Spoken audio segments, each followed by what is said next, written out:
Alright, so last week I said we were picking up a part for another project, and here it is. Here's some of it anyway. There's a head. That's a 1x2 manifold, or 2x1 manifold intake. There's another head, and we have quite a mess here on the shop floor, which is going to get cleaned up after I shoot this part of the video. And there's our engine. Our engine is a 57 or 58 Hemi 354, and this will be going into a 27 Ford Model A project. It's a Phaeton, which means that it's an open top, and we'll be channeling it, and basically not a rat rod. It's going to be a clean little hot rod, you know, something fun to jump in and drive around. It is a 4-door Phaeton.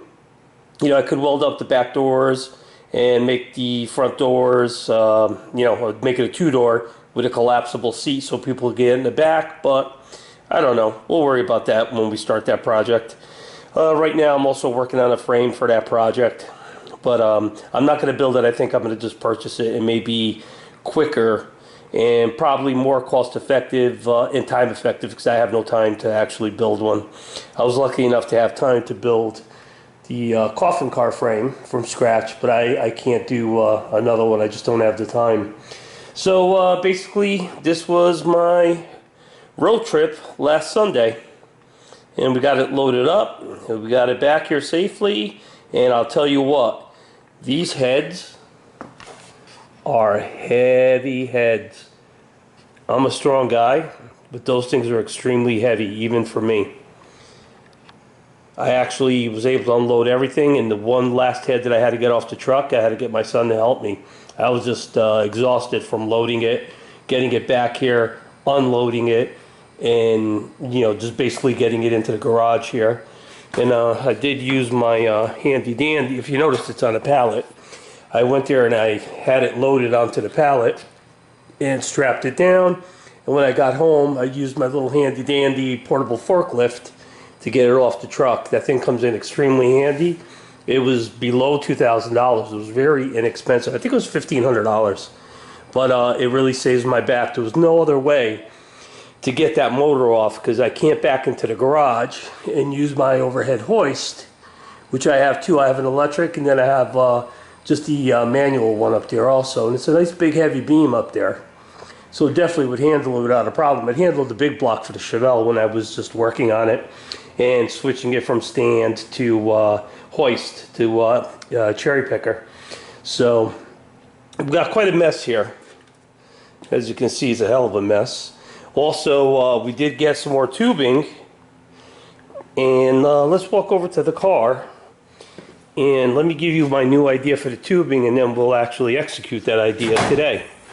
So we were talking last week about this bar here.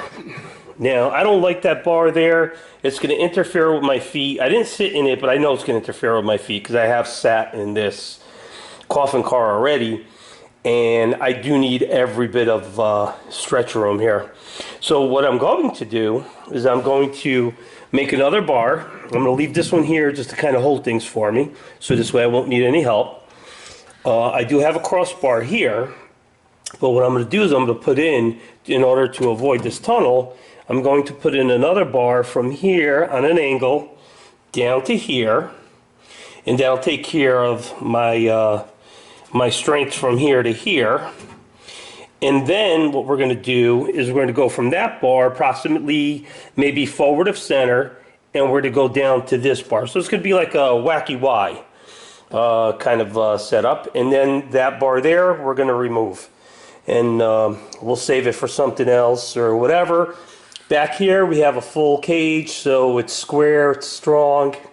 It's actually overkill, really. It's 1 5/8, 1 1/4, or 1 3/4 would have been just fine, but I could only get the 1 5/8, you know, based on time factor. So basically, you know, we're going to continue on this cage today. We'll talk a little bit more about the Hemi, and I'm going to also mic it up because I believe it's already 60 over. The Pistons do say 60 over, but I trust nothing what people tell me or what I see. I have to see it myself, so I'll be using my dial bore gauge Fowler which is a decent gauge for home. I use, what do I use at the shop? I believe we have Starrett's at the shop when I'm doing my miking and things like that. But here at home, there's no need because it's not getting banged around. It's rare. I mean, the last time I used it, I think was the day I got it many, many years ago. But for the most part, it's good enough for what we need to do. And I guess that's it. So let me kind of get cleaned up here, get organized, and we'll continue this video, hopefully with, you know, installing the cage part. Alright, something else I want to show you guys. I kind of forgot when I first did that first part of the video. But I got a product here, which I paid for, and you know, it's something I found online by a company called Urban 3D. And this is pretty cool because I haven't seen it anywhere else. So basically what we have is a 3D printed Ford 9-inch rear. So this way I don't have to fight that big heavy third member in and out of the housing while I'm working. And it also comes with a pinion. I had to think of the word for a second. A pinion, and I believe this one is set up for a 1310 is the way I believe I described it, because that's usually the U-joints I like to go with. So basically you can put it in just by using it like this, or this here will sit in here, and basically you have your third member that you can measure your drive shaft. You can you know, just make sure everything looks good when you're doing your 3-degree nosedive. And the only thing that they had mentioned in their ad, they were very honest about it, was sometimes the holes are a tiny bit off and you might have to just kind of clean them up to make them work. But again, it's a 3D product. This will definitely save my back, and you should check these guys out. They're pretty cool. They got a lot of cool stuff.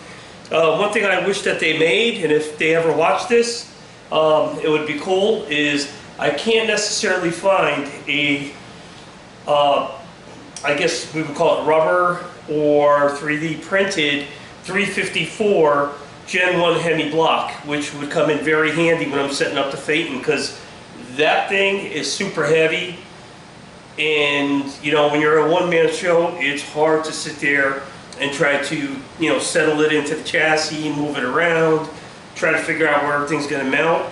So if anybody knows where I can get first gen Hemi, you know, mock-up block, let me know, because I can't find one. I find 426s all day long, and I think the I'm not a Hemi guy, so forgive me if I'm wrong, but 392 I think is the other one that I find. But the 354s and the 331s, the first gen blocks, I cannot find. But it'd be cool. I should reach out to these guys to see if it's something they can do. I'm not sure if they can, but it would be really nice. It'd be definitely a back saver.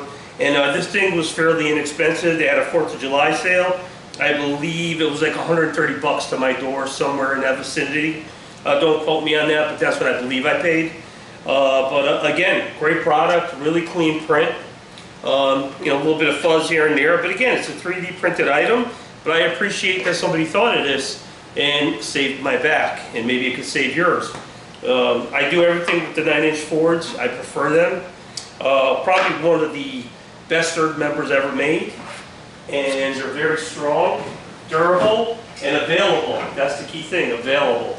So that's a product that if you're doing some setup and you don't feel like taking them big heavy things in and out, I mean, for even if it's $150 or whatever, you know, if it's going to save your back and it's going to give you an opportunity to work a little longer in the shop because you're not in aches and pains. Unless you're a 20-year-old guy, it's a different story. I'm a 65-year-old guy, so it takes a lot out of me, you know, spending the 4 or 5 hours in here and moving this heavy crap. Well, I guess I'm going to get back to cleaning, and then I'll be back on, and we'll start going over the bar setup. Well, we went over it, but we'll start installing the bars as soon as I get a handle on some room here, because right now everything's a trip hazard, and I really don't want to fall and get hurt and not be able to continue. All right, guys, just figured I'd share that with you. Okay, so I cut the crossbar, as you can see in here, and I cut another compound crossbar. Let's make sure I get it in there right, because it only goes one way. And this one will go on there, and it goes right up into here. It was a 21.5-degree angle, so not only did I have to cut it 13/16 back from my original measurement, but I also had to cut it at a 21.5-degree angle in order to have it come up and meet this bar here. So temporarily, we're just going to tack everything, and I'll do the final welding once the coffin comes off the frame. This one here is just here for right now, just to help hold. So, I'm moving the camera. Hang on. Let me get my my gun out of there. Yeah, let me see if we're in the shot. Okay, so I'm just going to lean in here, and I'm going to drop another bead here. You're not going to be able to see it. Then again, I don't think the camera would be very friendly with the weld anyway. But we're going to go ahead and make this a little on the solid side. So I did that with my eyes closed, and I want to put the helmet on. Okay. And I keep hitting this camera, keep moving it. So that bar technically is in. So I'm going to go over here to the other side. And I don't want my gun to touch the fiberglass.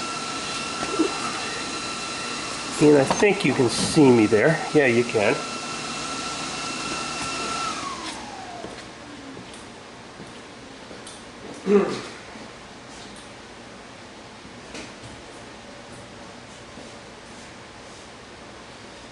Okay, I just kind of had to walk around here a little bit.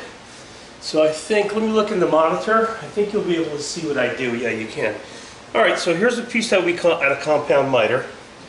So the flat piece goes there, and the mitered piece goes here. And that's a pretty good fit. Tiny bit off because it's hard to get that 1/2 degree. But it does go right up in there.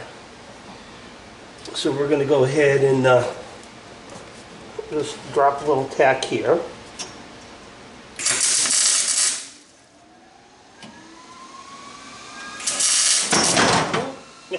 Thought I had it tacked, I guess I didn't. I have a hard time seeing with my helmet anyway, that's the other problem.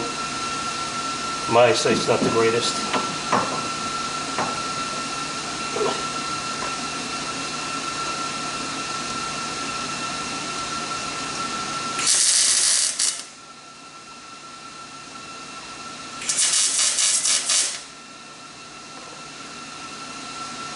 Alright, so a little tack work there.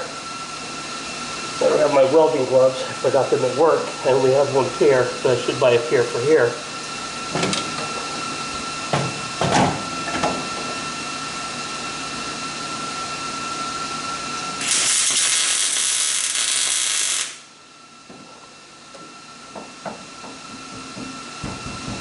As you can see, that comes together pretty quick. While we're here, let's tack this.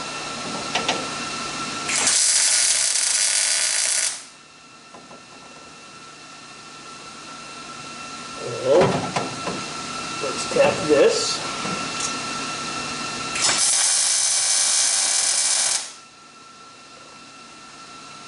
And we're starting to get all our strength now. Let's see if I can turn you around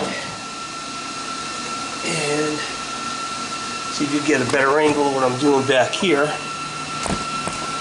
I have no idea how this camera footage is going to come out. Let me walk around and get that camera at a better angle for you.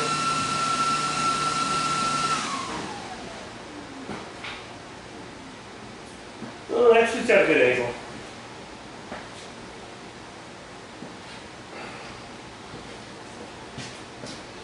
Alright, so let's get some light back here because it's really dark in this coffin here. No pun intended. Okay, so we're going to just go ahead and let's just tack this. Tack this.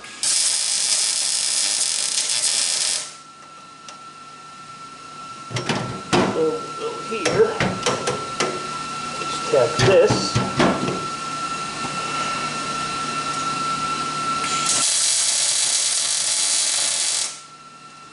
bottom.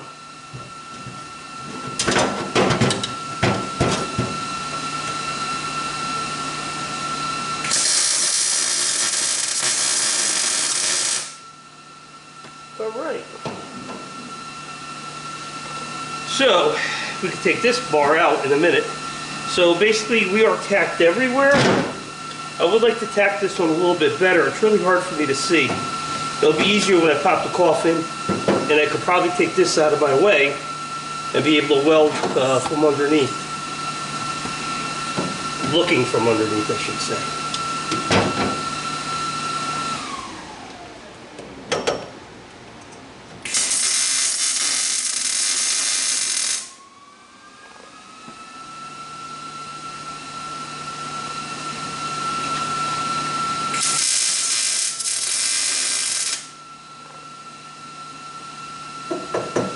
Okay, I'm happy with that. Alright, so let's just throw that there. And this is basically nice and tight now. All the joints have been tacked. And the final welding will be once I pull the coffin off. So let's take our ground off. Let's pop our bar out. As you can see, that was a nice good fit. And this bar now becomes not scrap, but it becomes something for another project.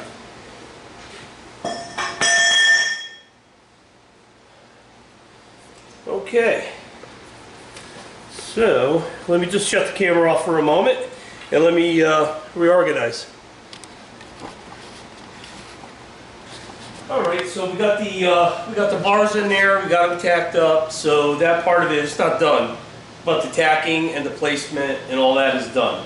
So once the coffin comes off, I can actually move the coffin around. I can take the transmission tunnel off and basically be able to see it from underneath.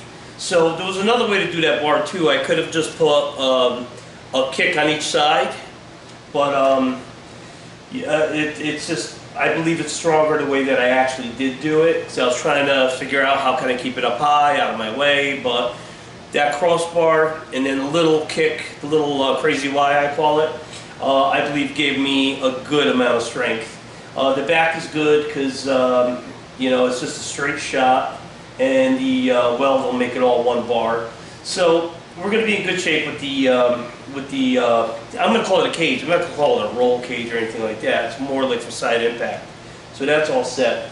One of the things I was thinking about too was a roll bar, but I'm not so sure about that because it's going to take a lot of room, and I'm not going to be going crazy with this thing. I mean, I'm going to go around the block and just maybe have a little fun with it, but nothing crazy. So we're getting closer and closer to the point of taking the coffin off.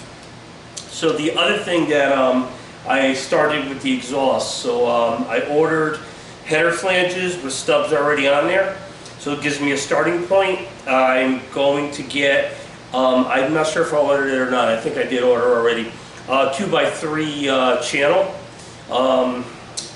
I'm sorry, tube, not channel, tube. 2x3 rectangular tube. And what I'll do is I'll drill my 4 holes. The tube will probably be about 24 inches long per side. Maybe a little shorter, we'll see. But I think 24 is going to be a realistic number. And what we'll do is we'll mount the flange onto the tube. I'll drill 4 holes, mount the flange with a gasket. And on the back side I'll have a 90 that'll come straight up. And we're going to have to use probably a piece of flex just to give it a little bit of give from the engine exhaust manifold. I got Corvette manifolds on here, the Ram head type manifolds, and we'll just come straight down into that box, and then from the other side of the box, again 4 holes, and then I'll create my organ pipes. We're going to go, I was kind of hemming and hawing what I wanted to go with, 2, 2 1/4, 2 1/2. I just went to 2 1/2. Readily available, easy to work with. We'll create our organ pipes, and you know, at some point those are going to have to be, I'll tack them with MIG, but then they really need to be TIG welded. Or I'll tack them with the TIG if I could get my TIG here. I only have 1 TIG, and I have it at the shop. So if I can get it here, great. But other than that, I just blast it together with the MIG, and then I'll put it on the bench, square everything, and just take it up. So this way it's nice, clean. I can stand it down nice, and I can send them out for chroming or, well, in this case, I'm probably going to get gold-plated chrome because I believe the originals were gold-plated. And I also got to figure out what to do at the top, how to cut that. I don't want to do a baloney cut because it's really, maybe we'll end up with a baloney cut, we'll see. But a pipe organ has a sharper cut, and that's kind of like what I want to do. I want to replicate what George Barris was replicating, and that was an organ pipe. So that's our next challenge. My parts may not be here till towards the end of the week. So that'll be like a next week project, and I'll be able to do that right on camera so you can see how I did it. And once it's created, I'm going to weld it to the bottom of the frame. I think that would be the best bet, is just to weld it on there and call it a day. And you won't really see it because the pipes will be hiding it, so there's really this probably is another way to do it, but I don't have enough room to do anything here. I'm very limited on room. So, when it comes to the point of where I got to take something apart or whatever, the coffin comes right off. Probably like in a half hour or less, the coffin will come right off. And you'll be able to access the motor, the tram. You'll be able to access everything at that point. Kind of like our modern day trucks, especially with the diesels, where you pull the cab off to do all your work. And, on those it's a pain in the butt, but on this it'll be easy. And you can work like a gentleman. But I guess that's about it. A couple things I wanted to talk about was welding and cutting. So one of my rule of thumbs is no welding, and this is at my shop, and it kind of applies here too. But at my shop, we usually are done about 2:30 because we start extremely early. We start at 2:30 in the morning. So when we're cutting or welding, we have a project that does that. Once we hit 12:30 the latest, there's no more welding allowed and no more cutting allowed. So this way, if we were doing something and we sparked, a little smoldering fire somewhere, we didn't notice it, we don't end up burning the building down along with our customers' vehicles in there. So, rule of thumb is never weld or cut and put everything down, think you're all good, and leave. That's a recipe for disaster. I've seen it happen more than once. Matter of fact, I saw it happen about 3 weeks ago. But when it comes to cutting and welding, give yourself a couple of hours of fire watch. And before you actually leave, even though nothing's happened, go back to that area where you were working and just really eye it up good. And this way, you could go home and have peace of mind and not wonder, gee, did I miss something? And in my case, I have cameras, so I can check. But I got people in and out of there all the time anyway, but we don't want any accidents. We don't want to create accidents that are 100% preventable. So we have some extra tubing here, which almost fell on my foot. And this will come in handy, I believe, for the next couple projects that I have. And the Model 8 project, I have to start kind of hunting down a frame. I could go with a company called Bowling Brothers, but the shipping will kill me. So I really wanted a Bowling Brothers, but I can't afford, the shipping to get it here from California. It's crazy. The only other option I have is Speedway. They have a good starting chassis, I would call it, to where I could put my mods on it and be able to use it. They also have a roller, but I believe it's back ordered right now. And I'm talking like I'm going to do this tomorrow. I'm going to get all the parts here, but it's not going to happen tomorrow. The other option would be to build my own frame, which I have no time for. You could order the side rails and everything else. Basically, I probably have here in stock.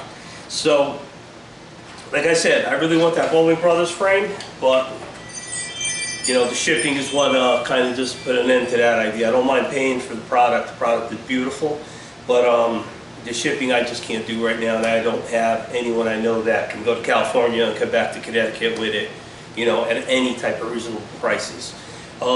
Even though fuel is coming down, the prices are still pretty high for shipping.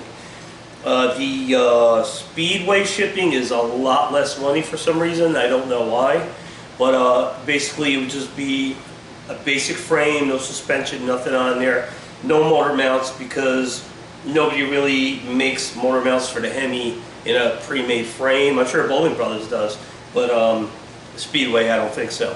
So we'll have to piece that frame together. The rear on the Model A that's a whole other thing I got to think about. Probably going to go with a 4-link suspension on that. I think that would be the best because I have to keep in mind that we're going to be channeling it. So all I want to see on the outside is just, you know, a tire almost touching the body, kind of like old school. And I guess that's about it. Just another little gadget, something I keep talking about. And I always kind of miss my headgear. Let's see if we can get this opened up. And this is my favorite. It's a Coastal 2700 lumens.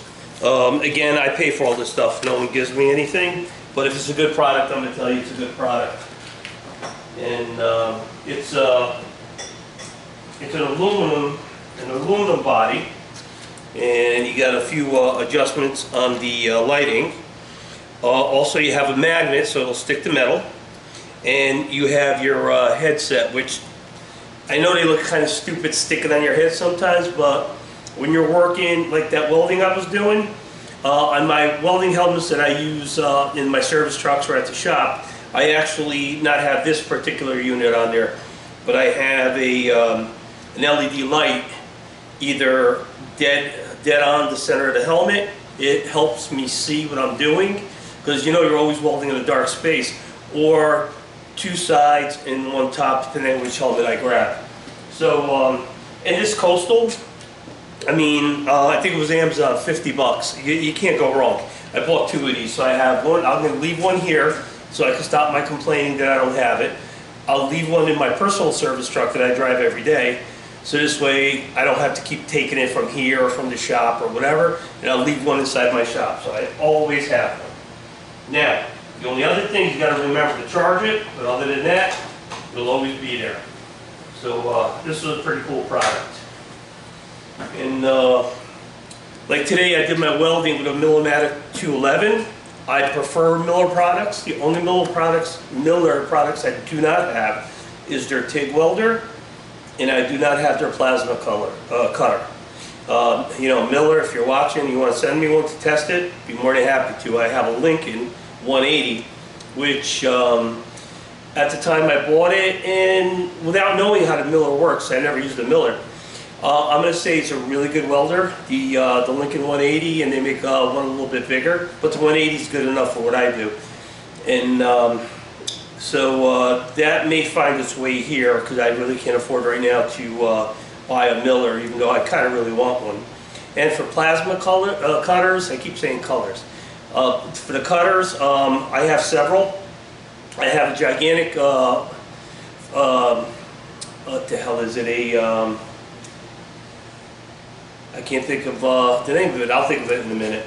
But I have a small one that I haven't used yet from Eastwood. In Eastwood, I think they call it a Versus 60 or something like that. I haven't used it yet, but I do have one of those. A Thermodyne, I think it is. I think it's a Thermodyne that I have. It's a big, huge one that goes with my plasma table. Still brand new, because I never used my plasma table, because it's too big and I have nowhere to actually set it up and actually use it. Kind of, I guess kind of a small mistake. I didn't realize how big this thing was. I didn't take into consideration everything that's around it to make it work. So, you know, it's a beautiful table. It's a shop saver, which in my opinion, again, is probably one of the best ones. I mean, that thing is solid. So once it's on the ground, it's not moving. And it's a dual table.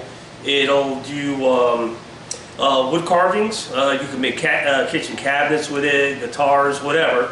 So I got the dual table because one of the things is I'm into guitars, and matter of fact, I have one that I'm working on right here. I have, I'm not going to say it's rare, but it's definitely a fairly expensive guitar once I finish it. And this is a 1965, just before Fender sold out. It's a 65, and I have. I don't think I put on. Did I screw this down? No, I didn't. So I did all the wiring is all brand new, but it's It looks 100% stock. All the same wire was used, same potentiometers. Everything is basically stock. The guard is original to the guitar, and somebody had painted this thing some funky type of blue or green or whatever. Its original color, I believe, was sunburst, which is, I believe, kind of rare on these. But at this point, what I did was I sanded it all down, and what I did for filler is I used two-part epoxy, which you know, fills every little nook and cranny. If you have a little crack here and there, it actually strengthens that up. And I'll be painting it a candy red. And I did the neck on it. The neck is all original. I didn't do much to it. I did some fret work on it. I just dressed them. I did a radius on them, and it's already broken in and it feels really good. So I'm not going to do anything with this neck except clean it a little bit more and call it a day. So that's another reason why I bought that big plasma table, because it was a combination table. And I'm looking forward to when I finally retire, if I ever retire. Looking forward to maybe building a few more guitars. I built a couple, but looking to just kind of up my game on that and make it, again, part of what I do here. So I have a lot of interests, but no time. So I guess our next thing on here, which is not going to happen today, is going to be our exhaust. Once that exhaust is done and fitted, you know, I think at that point we can start doing tear down and start getting the frame painted. I don't want to powder coat it. Again, I don't have time to send things out and wait for them to come back. And powder coating is another thing we'll talk about. I do have a system, and I got it from Eastwood, which is one of their better systems. They do have an entry-level one, but I bought the one that was better. And again, I can't really tell you it's better because I haven't used it yet. I got all my colors, you know, my basic reds, blacks, yellows, you know, blah, blah, blah, stuff you're going to use pretty continuously. And if I had I'm going to build an oven. So if I had an oven built, I would probably just powder coat the frames. So I'd build a pretty big oven, and it's also going to be a portable oven, so I could push it out of here, and I could actually put it out in the driveway and do my powder coating. I have several different those blow-up booths. So I have a booth for body work. I have a booth for painting cars, and I have a booth that I can kind of multitask, like paint the guitars and things like that. And I know a lot of guys are just like, just shoot it out in your driveway. You can't. Well, you have insects that are going to be running into your paint. It's not good for the environment, which is something that we don't even want to play with. We want to make sure that we're responsible with the environment. Basically, they're inexpensive boots. I didn't buy the $25,000 ones. I bought like the $2,000 ones, $3,000 ones from eBay. I did, however, invest in a good filtration system. So this way I know that I'm not contaminating anything with overspray or with any type of chemicals, you know, going out into the atmosphere. I don't want to do anything wrong like that. That's not right. You know, we've got to keep our air clean. Otherwise, what are we going to breathe? Nasty air. And, you know, I'm not a big environmentalist, but, you know, you do have to respect your environment. And I think, yeah, like I said, we're going to tear this down. We're going to get that frame painted. We're going to, oh, we got to finalize the steering too. I think before I tear it down, I do got to get to the steering. Now that the bars are in there and tacked up, that's a big plus. That's going to give me an opportunity now to fit a gas pedal. The brake pedal, I do have to cut a hole in the floor for the brake pedal. I do have that, and here, let me grab it. I got it right here. And it's just going to be, you know, just basic, you know, just basic manual non-power brakes. And this is the part, and it actually bolts right up to the bracket I have on the frame that I bought and welded on there. This will bolt right up to it. Your your master cylinder will go on there, and then all the lines will be stainless steel, which most likely we're going to make, because nobody really makes a kit for this thing. And I don't mind buying kits because it saves me time. Sometimes, even though I get a kit, I may modify it a little bit to make it fit better, look better, or hide it better. But I guess, guys, that's it for this week. It was not a lot of work this week. Again, it was just the tubes. I did spend yesterday a lot of time just kind of organizing and taking apart the heads and just cleaning everything up so it wasn't so nasty and greasy. And I got everything on, here, let me show you. Everything is on, let me tilt the camera here. Everything's basically on dollies, so it's easy for me to move out of my way, because like I said, everything is heavy. And I still have the the good size forklift, hand forklift, holding the pallet for the motor, so I can move that around easily too. And here's today, let me show you how I had to set this up. And I'll tell you a couple things I did here. And let's see if I can just zoom in a little. And you can see that I did tilt that. It's approximately 21.5 degrees.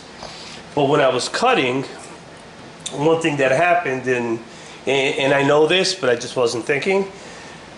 As I was cutting, I basically didn't run out of throw, but I started hitting the top of the pipe with the, it was bottoming out basically.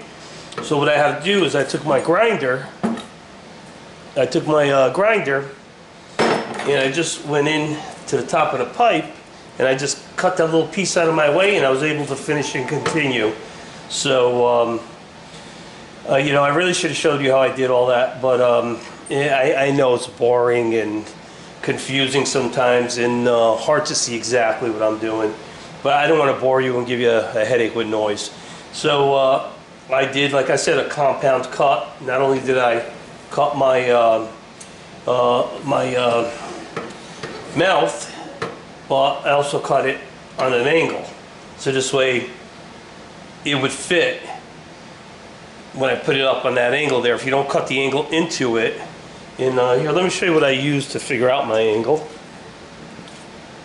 And it's a cool little tool that if you do this type of work or thinking about doing this type of work, you should really have this. I mean, I think it was 30 bucks. And it's a name brand.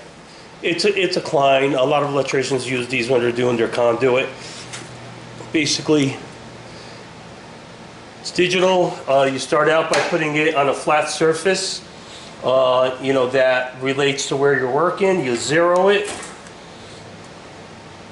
and then, oh, you couldn't see that, but anyway, so yeah, you put it on a flat surface, and then you zero it, and then it'll just tell you, where your angles are as you put it on top of the pipe, or, whatever you have in order to figure out your angle.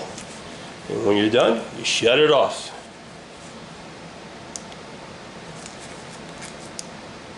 Takes a second, sometimes you got to hold it. But that's a nice little inexpensive $30 tool that you do need for stuff like this. So let's go back to normal. And I guess we're going to call this video a wrap today.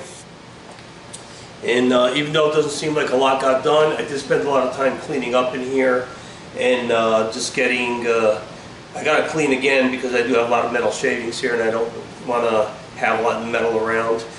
And that's about it, guys. So I guess I'll see you next week. And if I come in here during the week, I'll film whatever I do. So this way we, we can show you, where we're at and everything else. But I think this week is going to be a tough week. I highly doubt I'm ever going to make it in here. So again, have a nice weekend, whatever's left of it, because they go quick.